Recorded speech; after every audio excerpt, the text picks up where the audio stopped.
उत्तराखंड के रुद्रपुर में कुछ हथियारबंद बदमाशों ने एक प्रॉपर्टी डीलर के घर में घुसकर उस पर हमला कर दिया। हमले की पूरी घटना घर के अंदर लगे सीसीटीवी कैमरे में रिकॉर्ड हो गई, जिसमें दिखा कि प्रॉपर्टी डीलर अपनी लाइसेंसी पिस्तौल हाथ में लेकर एक गार्ड के साथ घर के गेट पर खड़ा था। इस दौरान उसकी पत्नी भी उसे छत पर किसी बदमाश के होने के बारे में बताने की कोशिश करती दिखी, जिसके बाद तीनों लोग घर से बाहर की तरफ जाते दिखे। इस दौरान घर के अंदर से दो बदमाश फायरिंग करते हुए प्रॉपर्टी डीलर के पीछे घर की बाहर की तरफ भागे। दावा किया जा रहा है कि बदमाशों की फायरिंग में प्रॉपर्टी डीलर बुरी तरह से घायल हो गया। वो प्रॉपर्टी डीलर का काम करते हैं तथा उन पर 2 गोलियां लगी हैं तथा अब खतरे से बाहर है। उनका ऑपरेशन सक्सेस हो गया है। 3 टीमें लगी हुई हैं तथा सभी अधिकारी हमारे पूरा मार्गदर्शन कर रहे हैं और जल्दी हम इसका खुलासा कर लेंगे। न्यूज 18 इंडिया की खबर पर एक बार फिर मोहर लगी है। यूपी में एसपी और बीएसपी के बीच घोषणा की। अखिलेश यादव और मायावती प्रेस कॉन्फ्रेंस करके घोषणा करेंगे। 4 जनवरी को न्यूज 18 ने सबसे पहले बताया था कि यूपी में एसपी और बीएसपी के बीच गठबंधन होगा और दोनों ही दल 37 सीट पर चुनाव लड़ेंगे। गठबंधन को लेकर दिल्ली में 4 जनवरी को अखिलेश यादव और मायावती के बीच बैठक भी हुई थी और अब कल दोपहर 12 बजे इस गठबंधन को लेकर अखिलेश यादव और मायावती औपचारिक ऐलान करने जा रहे हैं। इस बीच आरएलडी के अजीत सिंह आज 11:30 बजे मथुरा में प्रेस कॉन्फ्रेंस करने जा रहे हैं।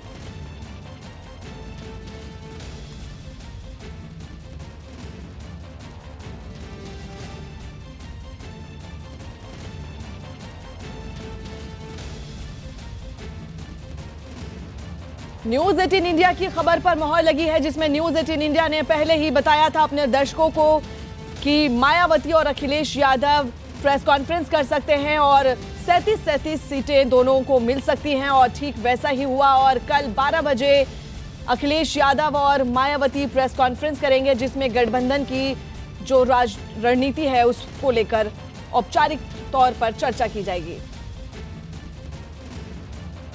महागठबंधन को लेकर के लगातार शिवसेना अपना स्टैंड साफ करती रही है, लेकिन अभी भी ये बीजेपी की तरफ से कहा जा रहा है कि शिवसेना हमारी अलायंस पार्टनर है और आगे भी हम अलायंस करेंगे। इसके लिए हर लेवल पे चर्चा की जाएगी, फिर चाहे प्रधानमंत्री की तरफ से हो या फिर नीचे प्रदेश लेवल पे। देखिए, युति के बारे में जो कुछ कहना होगा माननीय उद्धव जी ठाकरे कहेंगे। बीड़ और जालना के दौरे पर किसानों से मिलने गए, राहत किसानों को मदद करने के लिए माननीय उद्धव जी ठाकरे पहुंचे थे और वहां पर भी उन्होंने साफ किया है कि हमारे लिए किसान एक महत्वपूर्ण हिस्सा है देश का। किसानों की समस्या, राम मंदिर का विषय, कश्मीर का विषय, यूनिफॉर्म सिविल कोड, ये सब हमारे लिए ज़्यादा महत्वपूर्ण बातें हैं। शिवसेना तो महाराष्ट्र में अगर अलग लड़ती है तो आने वाले समय क्या वो महागठबंधन का हिस्सा होगी? शिवसेना किसी भी महागठबंधन का हिस्सा होने का कोई सवाल ही नहीं है। माननीय उद्धव जी ठाकरे ने कहा है, बार बार कह रहे हैं कि हमारे लिए चुनाव ये दुय्यम है। हमारे लिए देश के लोगों की समस्या, बेरोजगारी है, किसानों की समस्या, ये हमारे लिए अहम बातें हैं।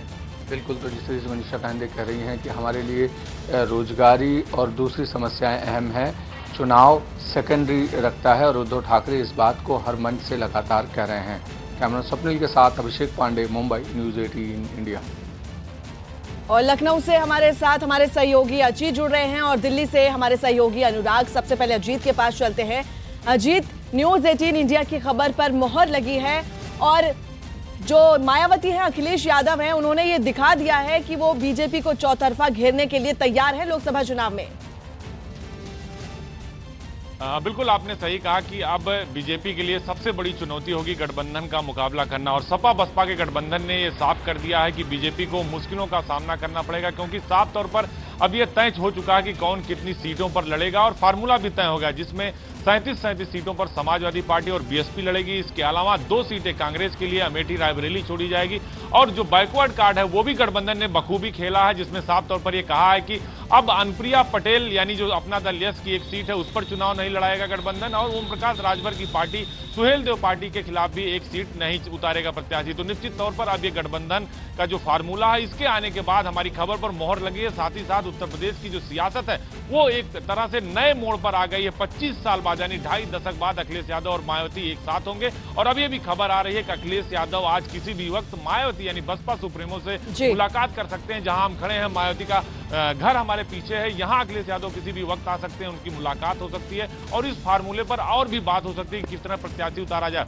क्योंकि गठबंधन ने अब साफ कर दिया है कि प्रधानमंत्री यानी वाराणसी की जो संसदीय क्षेत्र है जहां से खुद प्रधानमंत्री नरेंद्र मोदी चुनाव लड़ते हैं, उस सीट पर भी गठबंधन अपना संयुक्त प्रत्याशी उतारेगा। यानी जो राजनीतिक यानी जो सियासत की तस्वीरें हैं वो साफ हो गई है। फराज जो बीजेपी के लिए मुश्किल भरा होगा। बिल्कुल, और यहीं पर गौर करने वाली बात यह भी है, अजीत के आरएलडी ने 5 सीटों की मांग की थी लेकिन 2 सीटें दी गई हैं, और 11:30 बजे आज के दिन अजीत जो है वो प्रेस कॉन्फ्रेंस करेंगे। तो कैसे देखा जाए, क्या पहलू है और क्या चीजें हैं जो रख सकते हैं वो इस प्रेस कॉन्फ्रेंस में?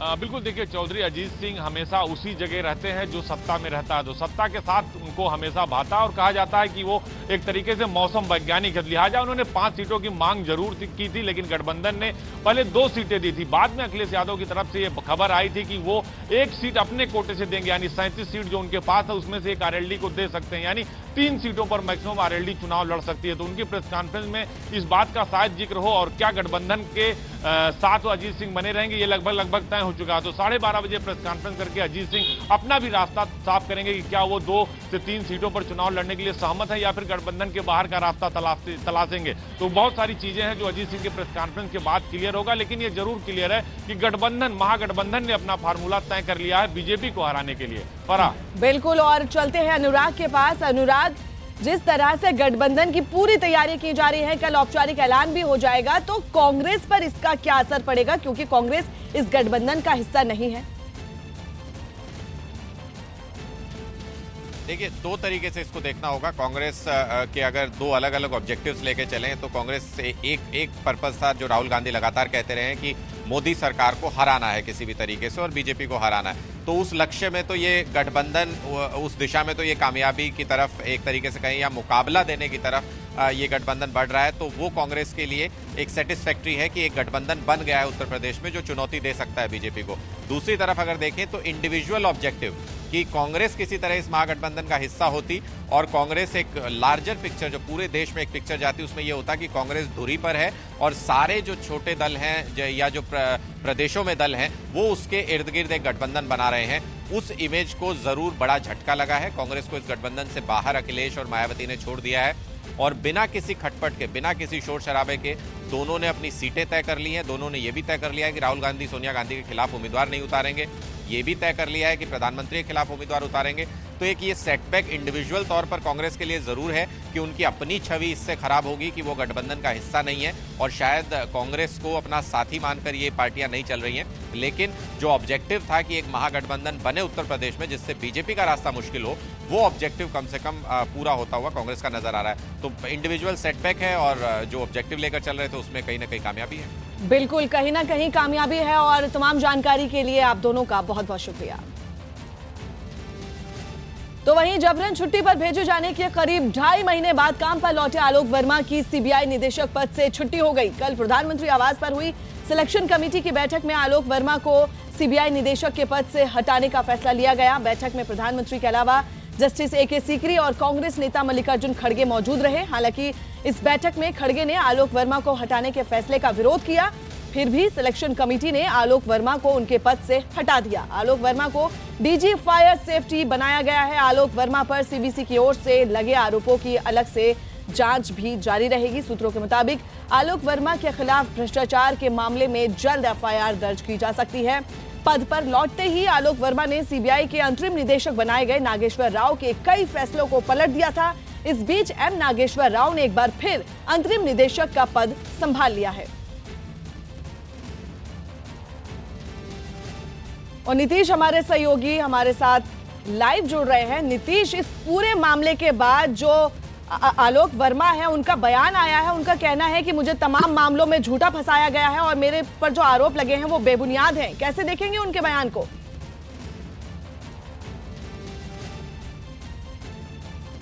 देखिए, जहाँ तक आलोक वर्मा के बयान का सवाल है, अब वो तो इस तरह से अपने बचाव में कहेंगे, जाहिर तौर से उनको कहना भी चाहिए, लेकिन जो उनको पूरे मौके दिए गए, वो सुप्रीम कोर्ट गए थे, वहाँ जहाँ वो सुप्रीम कोर्ट गए थे वहाँ भी उन्होंने अपना पक्ष रखा। इसके अलावा जो सीबीसी के सामने उनकी 2 बार पेशी हुई, वहाँ पर जो सीबीसी की जो प्रोब चल रही थी, वो जस्टिस रिटायर्ड AK पटनायक के जो सुप्रीम कोर्ट के जज हैं, वो भी सीबीसी की मॉनिटरिंग उनके अंडर में चल रही थी। तो जाहिर तौर से वहाँ भी उन्होंने अपना पक्ष रखा। और कल जो फैसला लिया गया, 3 लोग थे सेलेक्ट कमेटी में, जिसमें कि लीडर ऑफ अपोजिशन मल्लिकार्जुन खड़गे और जस्टिस सीकरी और प्रधानमंत्री खुद नरेंद्र मोदी थे वहाँ पर। तो वहाँ पर जब मल्लिकार्जुन खड़गे ने कहा कि उनको यहाँ पर पैनल के सामने जो है बचाव का मौका देना चाहिए, अपना पक्ष रखने का मौका देना चाहिए, तो वहाँ पर यही बात कही गई कि उन्हें इनफ मौके मिल चुके हैं। तो ये फोरम जो है, ये CBI डायरेक्टर को रिक्रूट करने का है और उन्हें हटाने का है। ये कोई ओपन फोरम नहीं है जहाँ पर कि उनको मौके दिए जाए। इतने मौके उनको पहले ही दिए जा चुके हैं। और CBC की रिपोर्ट जो कि सुप्रीम कोर्ट की मॉनिटरिंग में तैयार की गई थी, तो वो उसमें भी किसी तरह के कोई शक शुबह की कोई गुंजाइश नहीं थी। तो जाहिर तौर से इन सब चीज़ों पर निष्कर्ष निकालने के बाद जो है उनको पद से जो है हटाने का फैसला लिया गया। चलिए देखते हैं ये पूरा मामला आगे क्या मोड़ लेता है। तमाम जानकारी के लिए नीतीश आपका बहुत बहुत धन्यवाद।